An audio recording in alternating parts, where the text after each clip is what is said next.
Hello and welcome to Backlinking, the PKM podcast. In today's podcast episode, I wanted to talk about reviewing applications in general, because that has been something I've learned a thing or two about the last couple of years. And I know that a lot of people who follow my YouTube channel also follow a lot of other like productivity app reviewers or just in general reviewers. And I do a lot of reviews on my channel. I've never declared myself as an expert, but I have tested out a bunch of different ones and I really enjoy testing out different ones. And that is one of the reasons why I'm making these videos.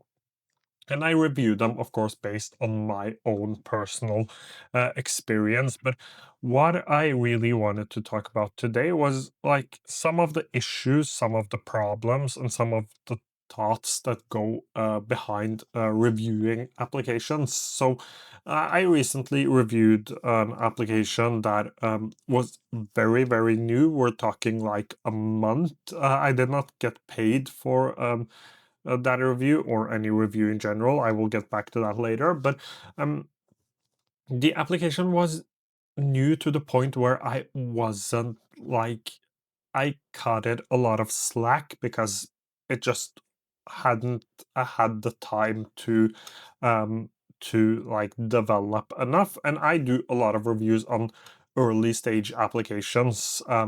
So that is something I do a lot. Like I allow a lot of things to pass on newer applications, which I would not allow on like things like Notion, for example. If a database doesn't work in Notion, I would be really annoyed. If a database doesn't work in something like affine a year ago, I wouldn't be that annoyed. I would say that it is expected. Or if something doesn't work on Space Duck, which is on version like 0.3.3, I would just allow it to pass. I would mention it, but as I always say in my videos, like most of the applications I talk about and review, they are for people who really want to test out and like be the first person to test out a new application. And I think that is something either like people forget about or reviewers in general do not think enough about, is that you when you review like newer applications, you can't have them, especially applications that aren't fully out yet. You can't put the same standard on them like many of the other applications like Notion, like Obsidian, simply because they aren't like they haven't had the time to develop as Obsidian and Notion has had. Like everyone needs to start somewhere, and when you choose to review those applications, you like learn to understand that bugs is a part of the process. However, with that being said, I when I jump into applications and play around with applications, I have to do a lot more research around the team behind the application. I have to jump into their community and like see how active they are, and do they answer questions, do they fix the bugs quickly. Things like that becomes a lot more important in the type of applications that I review, because I don't only review the application, I also often review like the team behind the application, because the applications I review are at such like early stage. So that is really important to mention as well. Then we have the issue which I wanted to spend like the most time on. And this podcast episode won't be too long, but that is the issue with reviews, because a lot of, and that isn't just in the productivity space, but generally, a lot of people who review things also get sponsorships from the same type of applications that they review. I don't have an issue with people doing that personally, but I know a lot of people do. But I believe in the integrity of a lot of the people who review applications. But I understand why it is an issue. That's why I've never done it, because um, like it might just the idea that it might do something with the way I review applications. Um, it doesn't. It just doesn't work out for me, and I know myself enough to know that even if I tried to, I would probably like if some application if some application sponsored my video and I would review them later, it would color my review in some way, even if I like tried to avoid it. I just know that that is the type of person I am. With that being said, I would like review or do paid sponsorships with things like notebooks, pens, like a PDF reader, for example, wouldn't be an issue because I don't review PDF readers. And like there are specific types of applications I would like do a paid review with, and also like things like notebooks, pens, things. My rule is that things I wouldn't otherwise review, I am willing to do like a paid collaboration. That does not mean that I will do a paid review, but I will do an integration, for example. The other thing I will do is that I often accept like reviewer plans or free plans to applications, and that is simply because like when I show off an application, I have to be able to like show off everything also on the pro plan, because what I'm saying is whether or not this is something you should consider purchasing. That's what I do. And it just gets expensive having to pay for, like, I post 5 videos each month, and if I have to pay, let's say, one subscription or start one subscription each week around 20 USD, that adds up in a year, and often it is more than that as well. So that is something I've always accepted, and I will also do collaborations in that sense that like if a developer or someone reaches out to me, I will sit down with them and let them explain to me how the application is supposed to work before I test it out.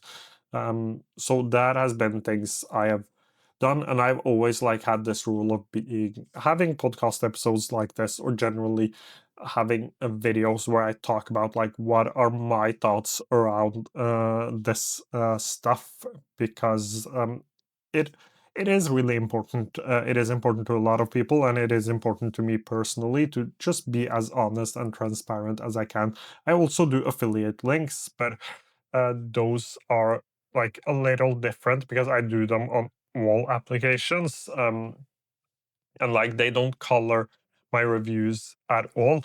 Um, for example, Craft, which is I am probably going to rank it like top 3 applications of the year. I wasn't accepted to their affiliate program, so I don't have an affiliate link for Craft, but I still think that it is one of the best, if not the best. Probably, I would put Obsidian as the best one and Craft as the second one.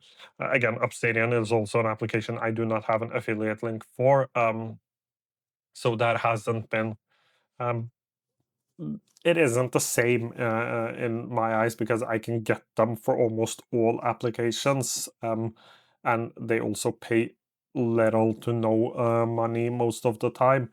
I haven't actually earned anything from affiliates, or I have earned money because people have purchased, but I haven't actually got the payout because not enough people have actually purchased with my affiliate links. So that isn't like, I don't think of it as the same. And I've also like asked several times on this YouTube channel, and I've gotten feedback that affiliate links is okay for most people. But the other side of it for reviewers is that it is almost impossible to earn money on platforms, and it is impossible for a lot of these reviewers to like have their audience paying for stuff. I have a lot of YouTubers I enjoy watching, but I would never pay to watch all of them because, like, if I had to pay $2 for all of the YouTubers I watch regularly, I would probably have to pay around $35 each month, and I wouldn't like I wouldn't do that, and most people would not do that. So most like channels that or projects that are paid for by the audience, they actually shut down. So I understand why reviewers do it. I'm like trying to see both sides here. As I said, I will not do it, but completely understand why they do it, and it makes sense because then they can create better videos, more things for their audience. So I totally get that. But that has been like some of the thoughts I've had around like how it is to review applications, and you it is also really hard to like put the same standards when you review a bunch of things. Let's say you review 100 or 50 or even 500 600 things. It is really hard to have the same standard across everything. And also with AI, that will be the last thing I will touch on. Like the rule has previously been you pay a subscription for what you are getting right now.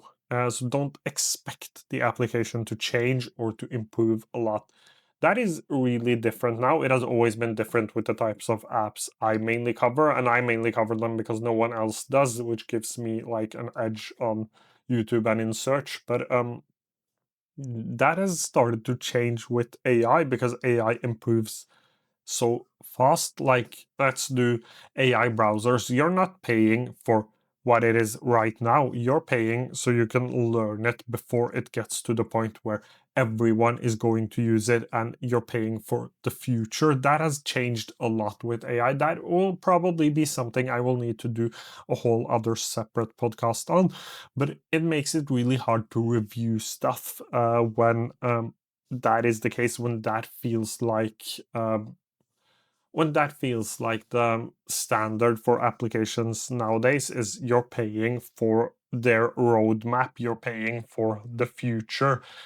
So I think that is the last thought I will put into it. And I think like that covers it for today's podcast episode. I really wanted to do one around like my ideas around sponsorships and things like that for going into 2026, but I try to make it like a little different, talking generally about review and reviewers. And as I said, I uh, I understand those reviewers and YouTubers and on generally on social media that do sponsorships. It makes so much sense, and they are probably better at like not allowing those sponsorships to cloud their opinions.